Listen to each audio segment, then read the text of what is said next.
is the beginning of the ninth year that we've had with you, and we certainly appreciate you. And what we would like for you to do is to give us some background, education, and some of your experiences so that our audience might know more about you and some of the things that have happened to you since you first started with us more than 9 years ago.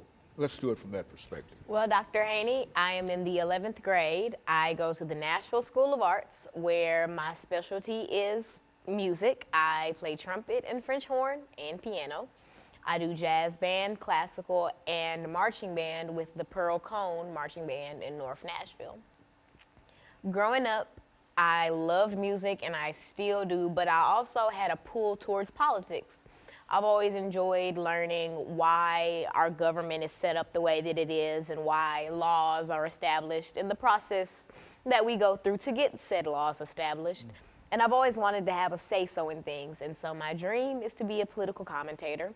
I do plan on going to college for it. I'm undecided as of right now, but that is my lifelong dream, and I believe that I will have a show of my own one day. That's basically sums up my background and why I'm on the show. And I feel like the show gives me kind of a head start on giving my opinion and spreading my knowledge to others, because ultimately that's all I want to do. And I feel like I can appeal to my age group a lot better, seeing as they'll probably respond better to someone who looks like them and is of their same, age range, as opposed to listening to Fox News or CNN. Very good. And so, Alana, let's talk about, I think we said that the topic today is the impact of imperialism and colonialism on the African continent. And during the last part of this segment, let's have you to give us some information in reference to the definition of imperialism, colonialism in the African continent, and why this should be important in terms of what we're talking about today.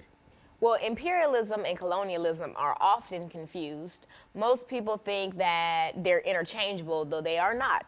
Colonialism is a result of imperialism, and imperialism is when a larger, more powerful country takes control of a smaller country. For instance, imperialism could be described as Europe's influence on North America, or Europe's influence on Africa, which we'll be getting into in the next segment. Colonialism, when most people hear it, they think of Jamestown. They think of the early settlers here in the United States, but most people fail to realize that colonialism was a widespread thing, though it came in waves. There was the imperialism around the time of the early United States, and then new imperialism at the end of the 19th century, which is what we'll be focusing on today. And this is when Africa is divided during this period of new imperialism, I think Yes. as it was called. This is when British, German, all these forces came in and changed the face of Africa forever. Very good. And so what we'll do, we'll take our first commercial break in the next minute or so. But what I want you to do during this second segment is to enlarge upon this whole idea of imperialism and colonialism and speak specifically to the African continent, because I think that you've got a lot of information in reference to the relationship between these three ideas.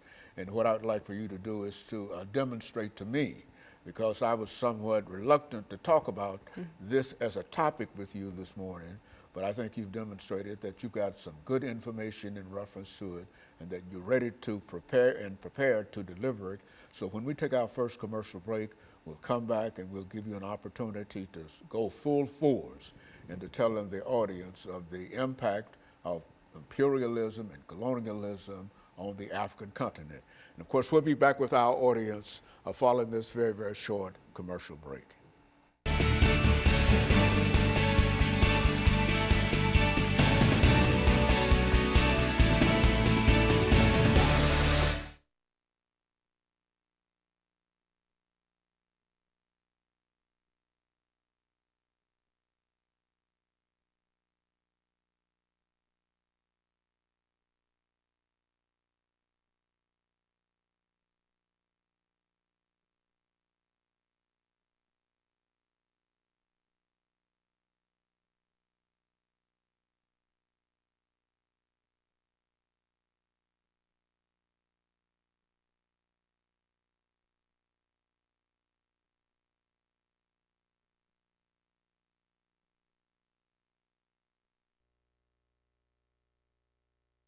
back to the second segment of the show for today, and then we'll talk about the impact of imperialism and colonialism on the African continent. And then we can get into it. We'll have 8 minutes to do. This is going to be 8, right? Yeah, and then 8 10. minutes, then 10 minutes to do the second.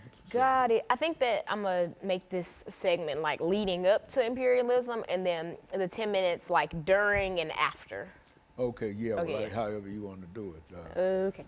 As long as you can keep on doing it and keep on speaking and making noise over there, you don't have any problem. The only problem with the television is when it goes silent. Nobody says anything.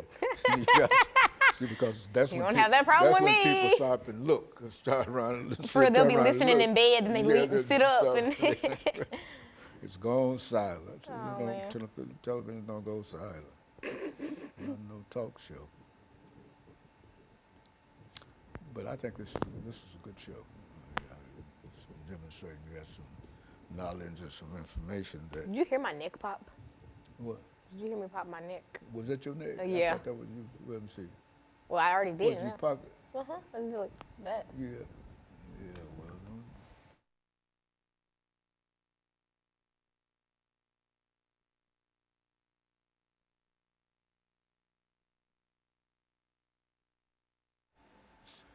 Thank you and welcome back to the second segment of the show for today. We're talking to Alana McLaughlin, and she's giving us some information in reference to the impact of imperialism and colonialism on the African continent. And so, Alana, let's take this second segment to become involved with what we mean when we say what kind of impacts are we talking about and what were the consequences of all of this activity and et cetera. Speak from that perspective. To fully understand the effects of colonialism and imperialism in Africa, we must study what imperialism and colonialism is and what made it unique to what happened to Africa. So in the last segment, I talked about how imperialism and colonialism are not interchangeable, though most people believe that they are. In imperialism, the Webster definition for imperialism is when a larger country takes control of a smaller country because they're less powerful. And whatever the larger the mother country does is up to the mother country. And we see that in effects in like early colonial United States, Jamestown, etc. But what happened to Africa is much different than what happened in North America because the United States ended up becoming an empire. We see during this new imperialism period, the late 19th century to the early 20th, in the United States around this time, we were experiencing the Industrial Revolution. America was on a high. We were bringing in lots of money. There was new waves of immigration. Things were on the up and up for most Americans, but in Africa, things were totally different. The Scramble for Africa is the term coined to describe how European countries were fighting and scrambling to carve out Africa and to make it into new colonies so that they could have power in Africa and so that Africa could feed their greed.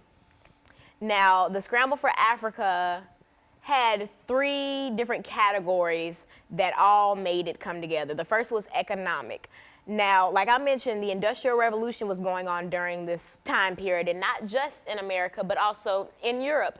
And because of this, European countries were constantly looking for countries where they could export raw materials, where they could have a profitable market, and a good, safe, and secure place to build companies and to mine, etc.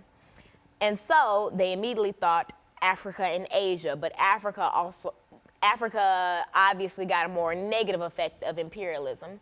Now, after they figured out that Africa would be just such an economic boost, the political factors came into it. Now, some of the big European powers like Britain, France, Germany, Italy, etc., all of these countries were fighting for power. They all wanted to be the next big country, the next this, the next that. And one of the easiest ways to be able to do that is to conquer and colonize these African then tribes and ethnic groups that weren't necessarily colonies or countries yet. Now, the last is social. Now, during the Industrial Revolution, things in Europe weren't always on the up and up like how I described they were in the United States. There was lots of social displacement from people in rural areas whose homes are now like mining towns or like factory towns. There was lots of unemployment and lots of homelessness. And so initially, even before these European powers discovered the political and all these other sides, all these other positives for colonizing Africa, the first thought that these European countries had was, oh, we're just going to send our surplus population to these settler colonies in Africa, and that'll help with the unemployment and the homelessness. And that was the initial thought. That was what was supposed to happen to Africa. But of course, we see in 2019 that that did not happen.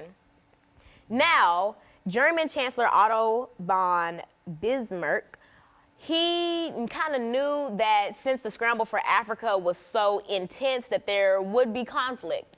And so his way to combat this conflict was to have the Berlin Convention. Now, representatives from all the European countries who would eventually go on to colonize Africa were represented, but there were no representatives from the African continent.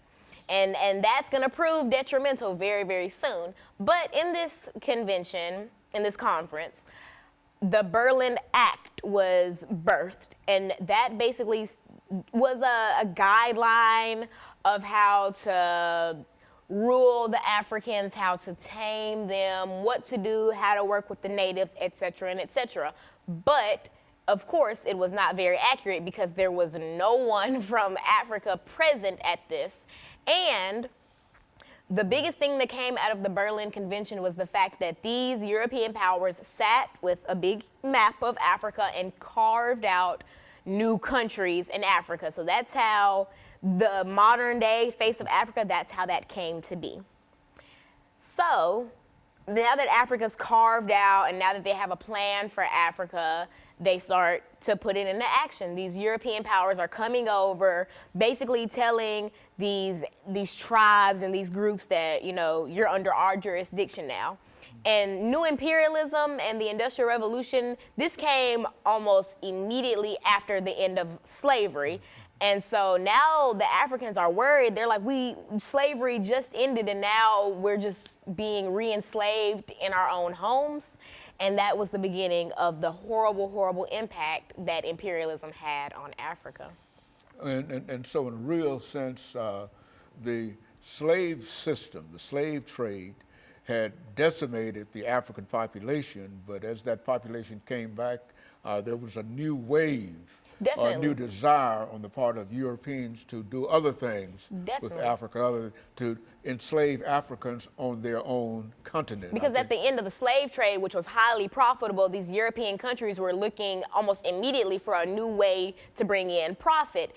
And the Industrial Revolution came at a very, very great time, but there was a lack of workers and a lack of raw materials, both of which they decided they were going to get from Africa.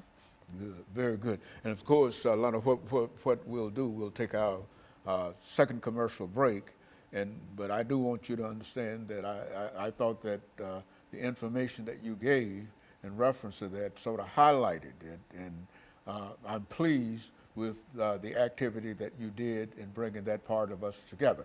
But what I wanted to do with this final segment is to give you an opportunity to bring all of this information together and simply to talk about the impact that imperialism had upon the African continent. And I think that that'll be enough for us. And so we'll be back with our audience following this very, very short commercial break.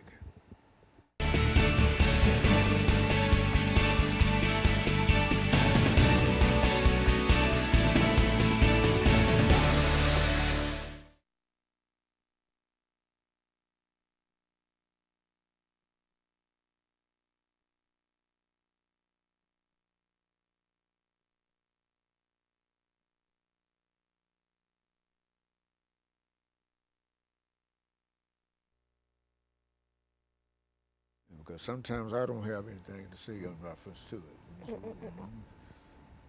pull it all together.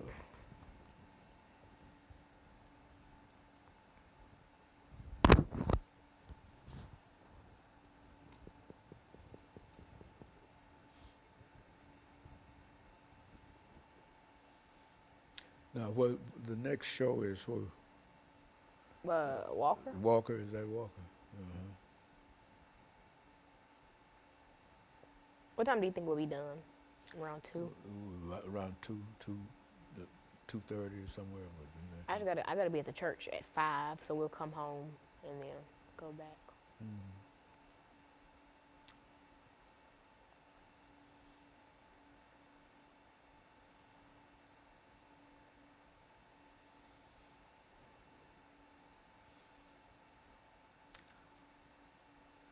We have to roll it down. That's some time we didn't use, you know that. Oh, I didn't. Yeah. I didn't know. So you don't see it, but I can see it. Yeah, I don't. I'm just going with the flow. Yeah, well, it's all right.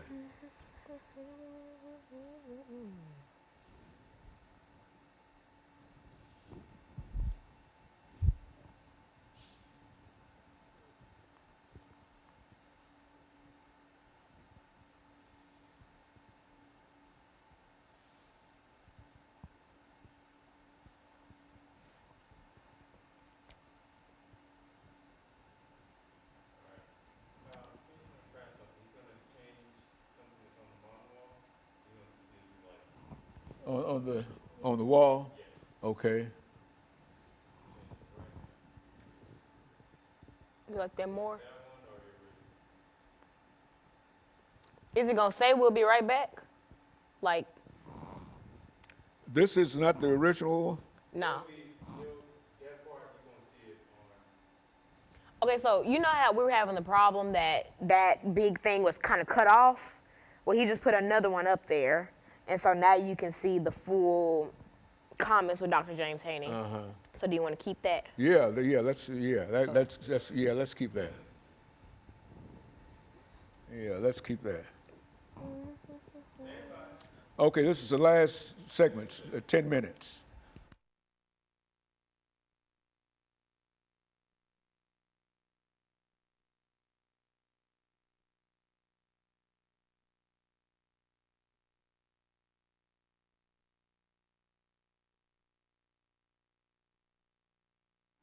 Thank you and welcome back to the final segment of the show for today. We're talking to Alana McLaughlin, and she's given us some information in reference to the impact of colonialism and imperialism, Lana, had upon the African continent. And I think you gave us some excellent information in terms of laying out the conflict that we have to deal with.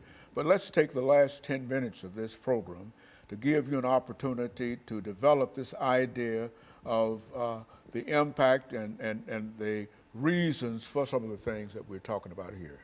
Now, one of the biggest effects of imperialism and colonialism on Africa was the loss of culture. There was this idea that the Europeans had that, oh, we're the smartest and the most able people in the world, and so everybody should try to be more like Europe.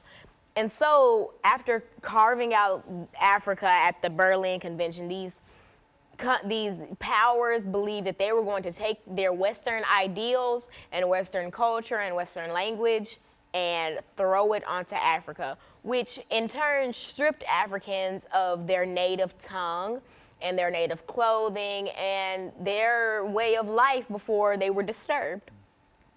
One of the darker effects of imperialism is ethnic conflict. Now, most people, they hear about different African countries that are in civil war or that are just in the dumps, and they hear about it and they believe, oh, Africa, they're just crazy and they're this and that and they need to be tamed. But most people fail to realize that there is a reason why these African countries are in the state that they're in. In 1994, the Rwandan Genocide, the Tutsis and the Hutus. Most people don't know that back when Germany had control of Rwanda, a lot of times they had this system of racism and segregation between the Tutsis and the Hutus, and often the Germans would cater more to Tutsis, which really wedged the Tutsis and the Hutus apart. About 30, not even 30, a few years after the end of imperialism, though its effect has never really ended, a few years after the official end of imperialism, we see formal imperialism. exactly we see and new imperialism. We see the Rwandan genocide, and most people think, oh, and I'm sure in 1994, the Americans and Europeans who were watching the genocide from the comfort of their homes were just like, oh, these Africans, they need to be tamed and they need somebody to come in and help. But they fail to realize that because of this systematic racism that the Germans put upon the Tutsis and the Hutus, it drove them apart. And so the Hutus finally gained control of Rwanda, and in 1994 killed 800,000 Tutsis in the span of 2 or 3 months, I believe. And a lot of people fail to realize where this type of stuff comes from.